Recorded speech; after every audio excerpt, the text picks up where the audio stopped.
Alors, messieurs les juges, recadrons pas le débat après ce discours un peu méli-mélo qui nous paraissait un peu battu ici. La motion a été claire. Est-ce que les sondages en période électorale doivent être défendus ou non? En période électorale! On ne bannit pas les sondages partout, juste en période électorale. Et ça, on l'a bien défini au début.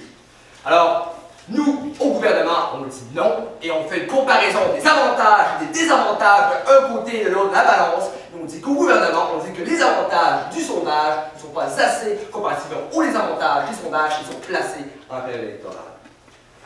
Je vous poser une question, monsieur le juge. Depuis combien de temps les sondages sont mis en place par les firmes? Est-ce que vous pensez que ce sondage-là, c'était quand même depuis les Grecs?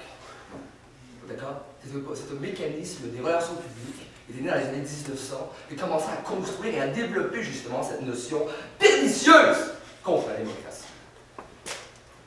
Et pour vous inventer ce point un peu plus davantage, vous savez, dans le Devoir, il y a eu cet article d'un philosophe qui a demandé aux présidents, en fait, des candidats à la présidence française, des questions sur la dignité, comment ils pensaient la démocratie, comment ils pensaient justement à la politique, et ainsi de suite. Et quand on a demandé, eh bien, est-ce qu'on pouvait faire ça au Québec? Hein? Pour que la question se peut y répondre. Je voudrais maintenant réfuter à l'argumentation du gouvernement, de l'opposition. On a parlé en premier lieu de la liberté d'expression. On a dit que c'était la volonté civile et qu'il fallait vraiment la respecter. Mais pourquoi c'est bon? En fait, nous, au gouvernement, on pense que réduire cette liberté-là pour en engendrer davantage pour un discours rationnel, pensé et réfléchi. Et qu'avec ces sondages-là, au contraire, elle nuit à la liberté en second aussi. Ensuite, les politologues, qu'est-ce qu'ils vont faire pour étudier? On a-tu étudié la motion? On étudie le motion en période électorale. Évidemment, ils vont avoir encore accès aux sondages par la suite, après ou avant. Donc, il n'y a aucun problème à ce moment-là. Ensuite, l'éducation, qu'il faut finalement éduquer par les sondages, On n'éduque pas les sondages par les sondages. On éduque par la statistique, la mathématique, parce que la plus grande partie de la population n'est pas capable de faire ou a besoin de l'éducation. Donc, oui, peut-être que c'est possible, mais pas en ce moment. Et en ce moment, justement, on va bannir ça, et peut-être plus tard, si c'est possible, alors oui, mais pas en ce moment. Donc, cet argument d'éducation tombe diamétralement. Ensuite, les alternatives, eh bien ça, c'est une nouvelle motion, ça n'a aucunement un argument. Nous, on était simplement pour la question des sondages, et s'il existe des alternatives, peut-être, je ne sais pas, c'est pas le débat ici. Maintenant, je vais reconstruire absolument les arguments du gouvernement pour prouver à quel point tout ceci tient encore la route.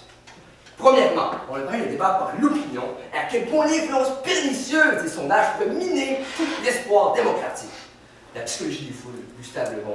On a parlé justement que la masse, on décidait simplement par un caractère irrationnel, capé, stéréotypé.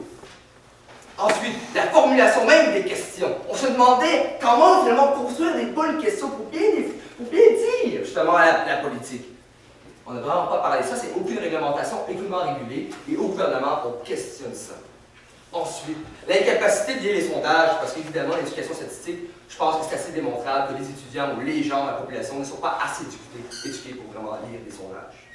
Ensuite, on parlait d'inflation électorale, pression électorale, c'est-à-dire qu'on passe plus de temps sur les sondages que sur les enjeux électoraux.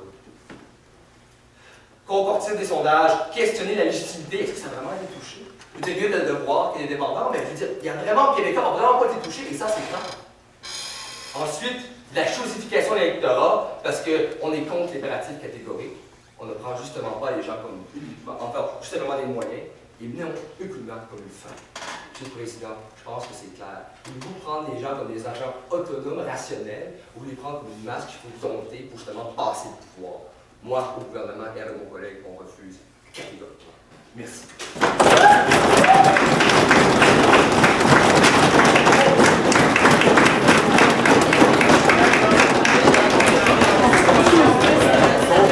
Non, ouais.